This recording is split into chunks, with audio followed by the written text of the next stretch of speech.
Ask her. Ask her Ask her about philanthropy. Ask her. about change. Ask her about power. Ask us.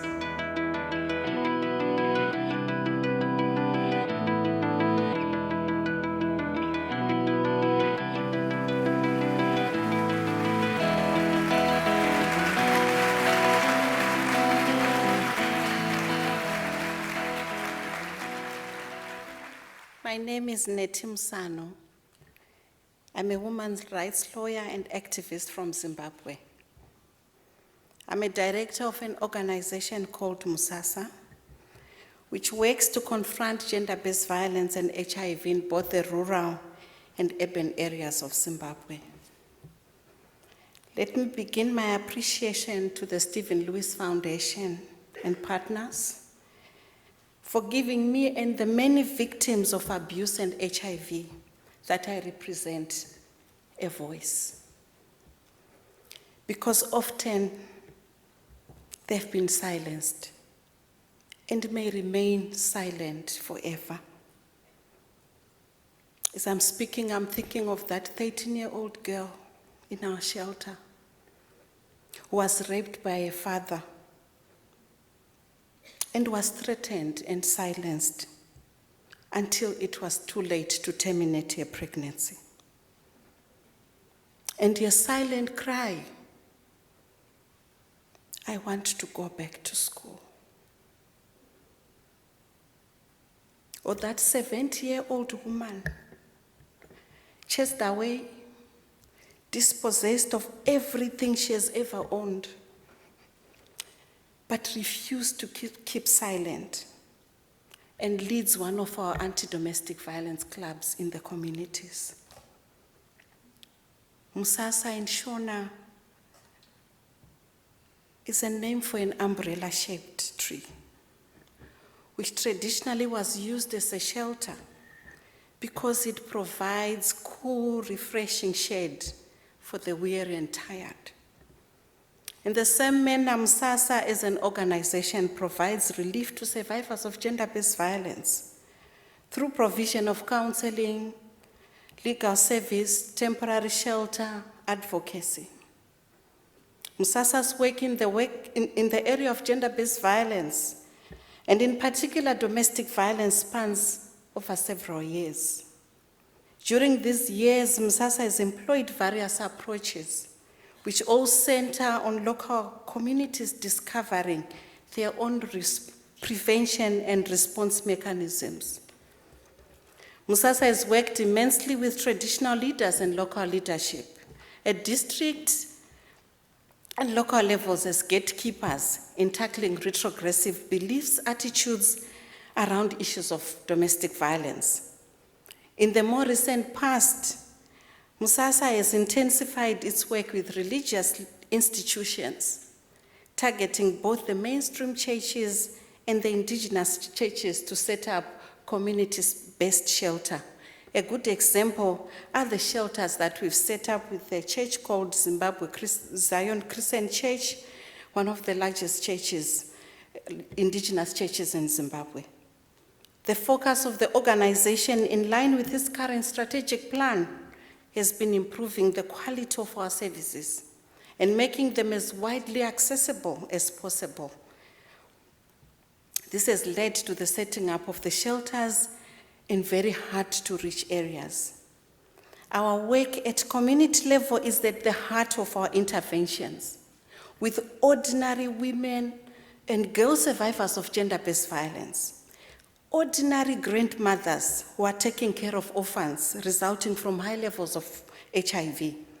And in some cases, semi-illiterate women taking leadership to turn the tide of both HIV, AIDS, and gender-based violence. Musasa works with community clubs like anti-domestic violence clubs, survivors clubs, and peace clubs. And these are responsible for identifying key issues in their communities, locally acceptable strategies, as well as community-driven solutions to their problems. In fact, women not only know the solutions to their problems, but they have new ideas. They have fresh and cutting-edge innovations that can change whole communities if only you ask them. It is these often perceived victims of abuse and poverty who drive our agenda and programs in the communities, because they not only know firsthand the impact of violence, but for their communities as well. It is them, therefore, that should be at the forefront of any community-based intervention. It is a basic tenet of human rights that the most affected be the lead in fighting gender-based violence and HIV/AIDS.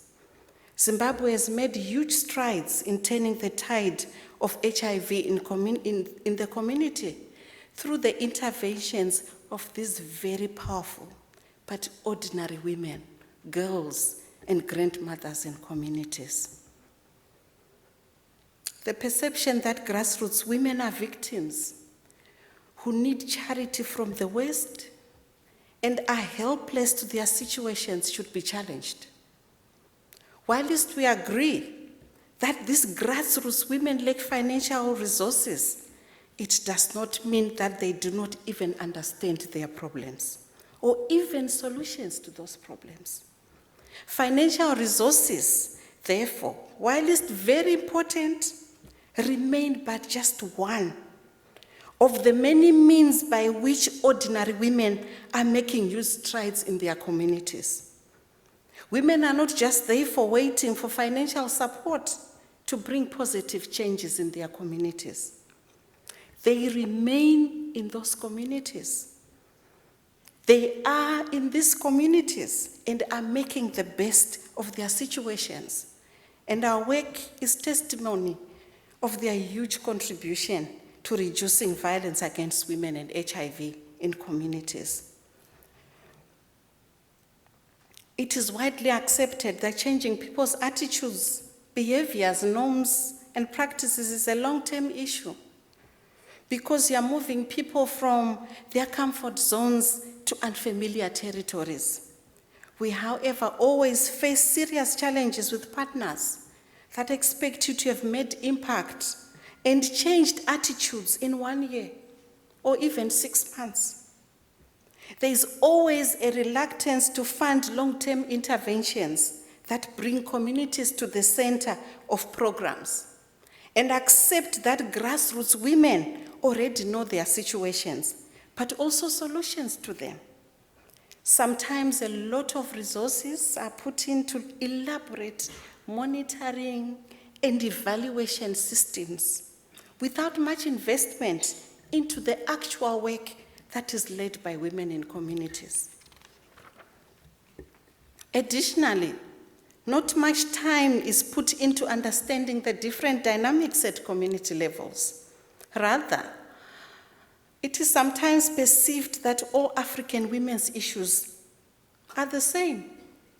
And Africa is therefore one big country where interventions can simply be cut and pasted from one country to the other,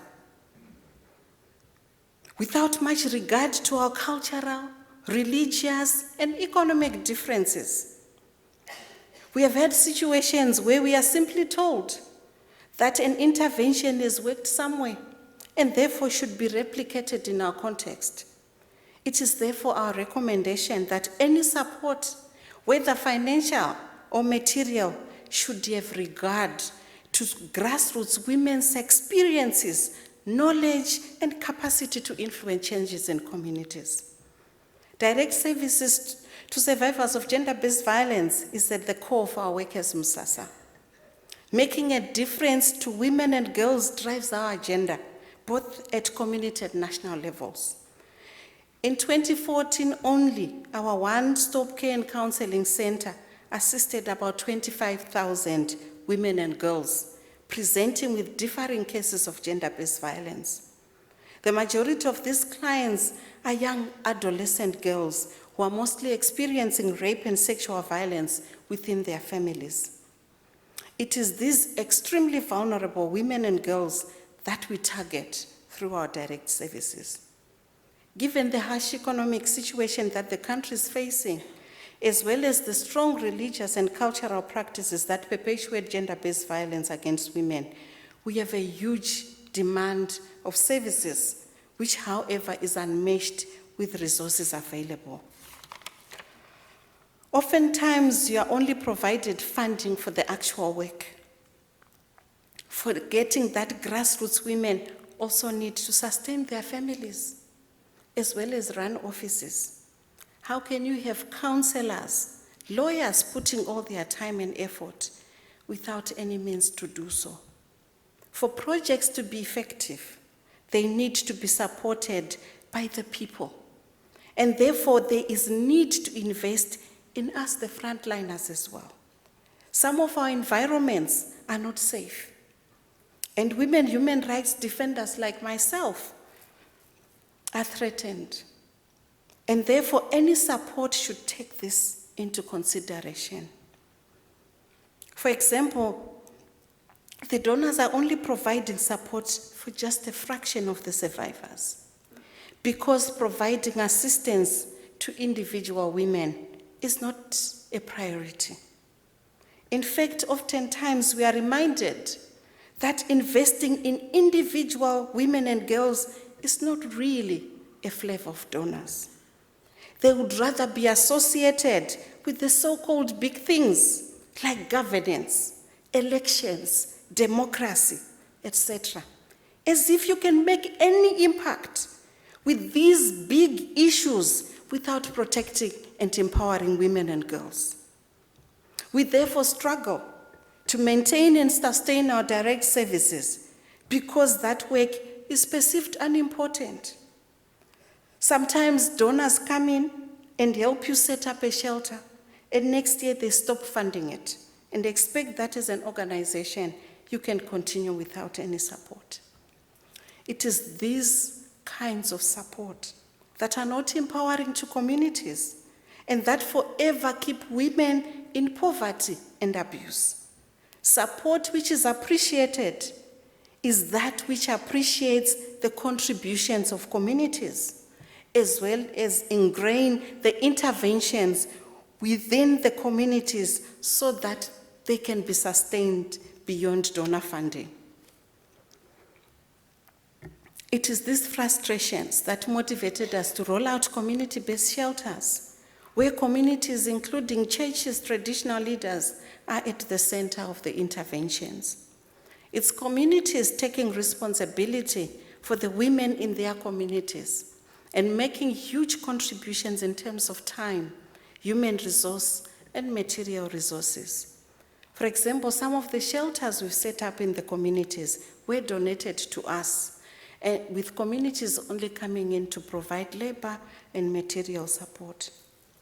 It is these interventions that have a lasting impact in the communities, as there is a sense of community ownership, rather than interventions that are imported and dictated to us by donors.